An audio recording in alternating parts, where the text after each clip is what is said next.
Hello বন্ধুরা, welcome to my YouTube channel রাখির কিচেনে সবাইকে স্বাগত জানিয়ে আজকে দারুণ একটা রেসিপি শেয়ার করতে চলেছি। তো আজকে রেসিপির পুরো ভিডিওটা দেখার জন্য তোমাদের কাছে কিন্তু অনুরোধ রইল।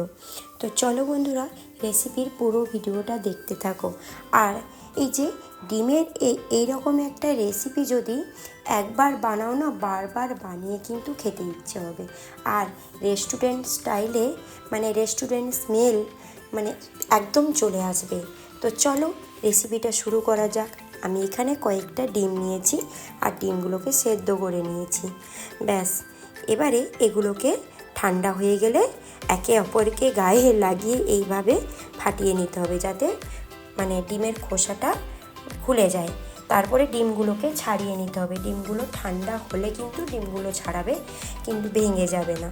তো যাই হোক, ডিমগুলো ছাড়ানোর পরে এরপরে রেসিপিটা শুরু করব। ব্যাস, ডিমগুলো আমার প্রত্যেকটা ডিমকে আমি ছাড়িয়ে নিয়েছি। এখানে মাত্র আমি নিয়েছিলাম 6 থেকে 7টা মতো ডিম। আর ডিমগুলোকে আমি এইভাবে কেটে নেব ছুরি দিয়ে। খুব ধীরে ধীরে কেটে নিতে হবে, যাতে ডিমের ভিতরে লবণ মশলার স্মেলটা যাতে চলে যায় আর লবণটা যাতে ঢুকে যায়, খেতে ভালো লাগে। তাই ডিমগুলোকে হালকা হালকা করে এইভাবে কেটে নিতে হবে। কেউ যদি দুভাগে ভাগ করে নাও সেটাও করা যাবে, কিন্তু ডিমগুলোকে গ্রেভিটা ফুটে এলে সব শেষে দিতে হবে। তো প্রথমে আমি ডিমগুলোকে তো কেটে নিয়েছি।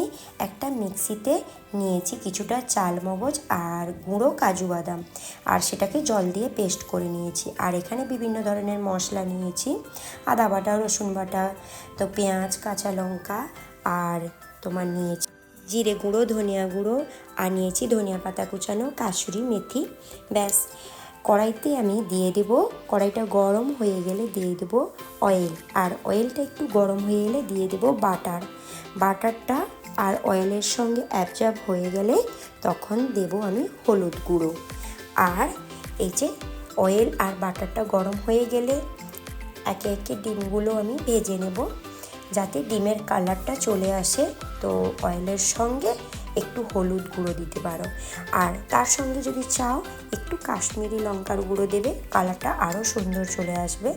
তো আগের থেকে দিলে পুড়ে যেতে পারে, তাই আমি একটু শেষের দিকে দিলাম।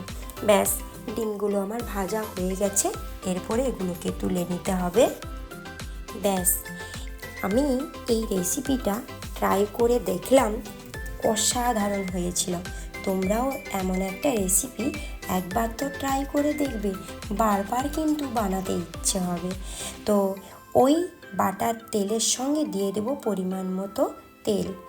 আর তেলটা যখন গরম হয়ে আসবে দিয়ে দেব গোটা মশলা, শুকনো লঙ্কা, তেজপাতা, দারচিনি, এলাচ, লবঙ্গ, আর তার সঙ্গে দিয়ে দেব কুচিয়ে রাখা রসুনটাকে আমি কিন্তু কুচিয়ে নিয়েছিলাম।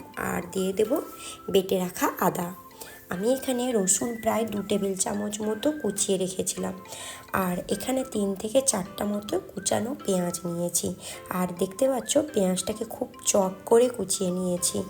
বেশি বড় বড় করার দরকার নেই, চপ করে এরকম ছোট ছোট করে কুচিয়ে নিতে হবে। তারপরে সব উপকরণগুলো কষাতে হবে। একে একে আমি ডুমো করে কেটে রাখা দিয়ে দেব টমেটো, আর দিয়ে দেবো আমি কাঁচা লঙ্কা কুচানো। কাঁচা লঙ্কাটাকেও আমি কুচিয়ে রেখেছিলাম। এখানে আমি কিন্তু কাঁচা লঙ্কা বাটা দিইনি। যাই হোক, সব উপকরণগুলো এইভাবে কষাতে হবে, গ্যাসের ফ্লেমটা কিন্তু মিডিয়াম রেখে।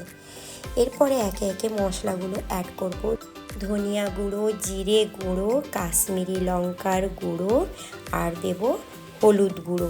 মোটামুটি বাড়িতে থাকা কয়েকটা উপকরণ দিলেই এই রেসিপিটা রেডি হয়ে যাবে। যখন হাতেও সময় থাকবে না, ডিম খেতে ইচ্ছে হবে, তখন এভাবে কিন্তু রেসিপিটা বানিয়ে খাবে। আমি কথা দিচ্ছি, অসাধারণ একটা রেসিপি। তারপরে মশলাটা দেওয়ার পরে অল্প একটু জল দিয়ে এটাকে কষিয়ে নিতে হবে, যাতে সব উপকরণগুলো কষানো হয়ে যায়। তারপরে দিয়ে দিতে হবে যে ভেজে রাখা ডিম। ডিমের সঙ্গে মশলার সঙ্গে যেহেতু কষানো হবে, তো এরপরে মশলাটা কষানো হয়ে এলে ডিম দিয়ে দিতে হবে। আর ডিমের সঙ্গে ভালো করে এইভাবে মশলার সঙ্গে নাড়াচাড়া করে কষিয়ে নিতে হবে। আর কষানো হয়ে এলে তারপরে দিয়ে দিতে হবে বেটে রাখা কাজু আর চালমগজ।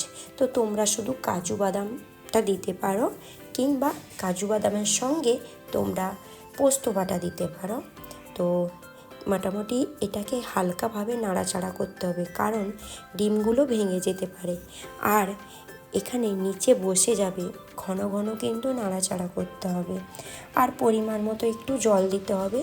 এবারে পরিমাণ মতো দিয়ে দেবো আমি সুগার, মানে চিনি, আর দেব পরিমাণ মতো লবণ, আর দিয়েছি একটু বাটার, আর দিয়েছি কাসুরি মেথি, আর কুচিয়ে রাখা ধনিয়া পাতা।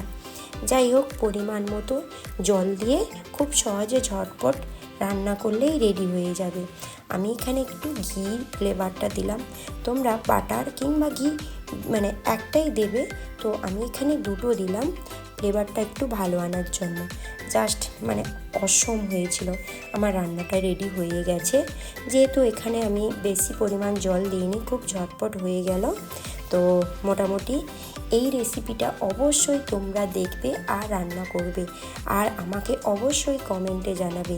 আমার রেসিপি যদি ভালো লাগে অবশ্যই তোমরা আমার চ্যানেলটিকে সাবস্ক্রাইব করে দিবে, আর অনেক অনেক শেয়ার করে দিবে, আর ছোট্ট একটা লাইক করতে একদম ভুলে যাবে না।